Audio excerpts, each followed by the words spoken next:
तपास को सब्सक्राइब करें, प्रेस करें बेल आइकॉन और पाएं मुंबई, थाने और नवी मुंबई की सबसे धमाकेदार खबरें। नवी मुंबई में सामाजिक सेवा के नाम पर भूखंड घोटालों को अंजाम देने में वैसे तो महाराष्ट्र के कई बड़े नेताओं का नाम शामिल है, मगर अब इन नामों की सूची में प्रकल्पग्रस्त नेताओं का नाम भी शामिल हो गया है।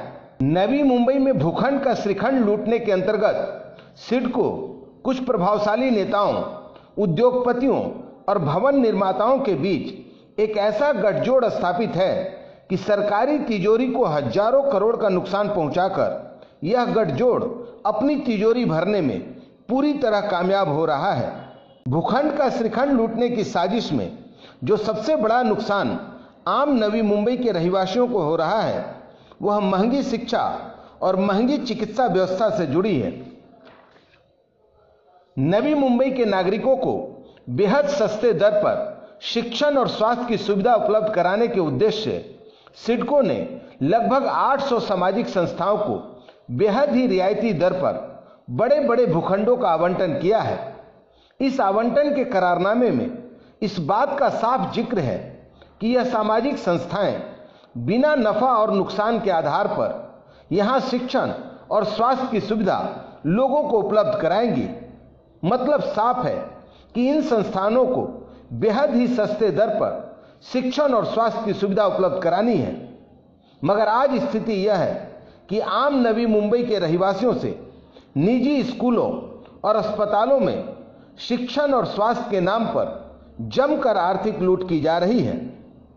अब इस कड़ी में प्रकल्पग्रस्त सामाजिक संस्थाओं का भी समावेश हो गया है।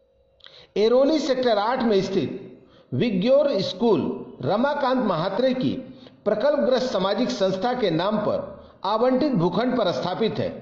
वहीं उलवे में स्थित रेड क्लिफ स्कूल बेलापुर की विधायक मंदा महात्रे की प्रकल्पग्रस्त सामाजिक संस्था श्री गोवर्धनी सामाजिक संस्था के नाम पर आवंटित भूखंड पर स्थापित है।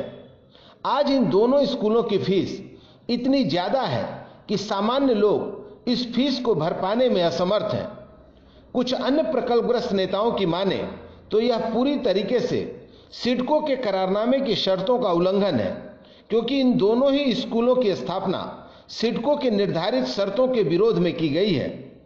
इसके खिलाफ अन्य प्रकल्पग्रस्त नेता अदालत का दरवाजा खटखटाने की बात भी कर रहे हैं। As per rules and regulation से जो रेड क्लिफ स्कूल है, ये पीएपी संस्था के लिए दिया गया सिडको में प्लॉट है, क्योंकि 1 रुपया नाम मात्र भाड़े पे दिया है और इसलिए रेड क्लिफ स्कूल ने ये चलाने को लिया है गोवर्धनी संस्था से। लास्ट टाइम भी मैं इनको आंदोलन किया था, इन लोगों ने मेरे ऊपर केसेस FRI किया था।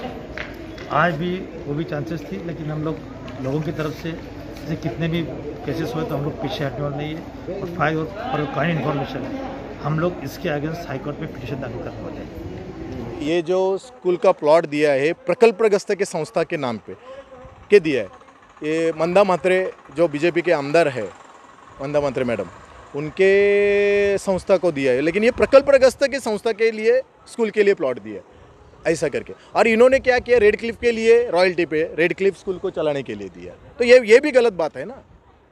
रेड क्लिफ स्कूल पिछले कुछ वर्षों से मनमाने फीस की वसूली और अभिभावकों के ऊपर स्कूल प्रशासन की दादागिरी को लेकर काफी विवादित रहा है। यह विवाद कोरोना काल में और भी ज्यादा व्यापक हो गया है।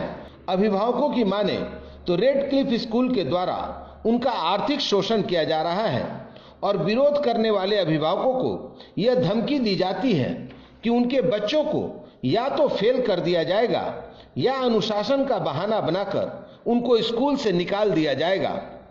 एहसान करें बिना किसी फर्दर इंटीमेशन का हम लोग को यूलोस निकाल दिया जाए, व्हाट्सएप ग्रुप से निकाल दिया जाए।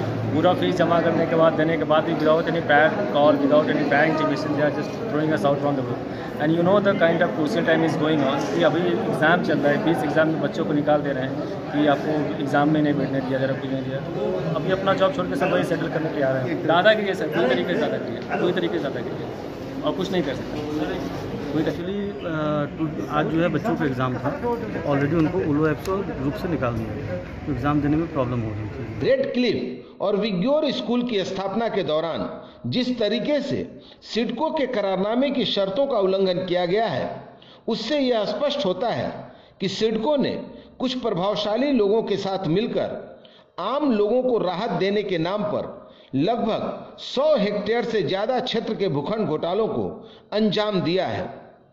ब्यूरो रिपोर्ट, मुंबई तपास।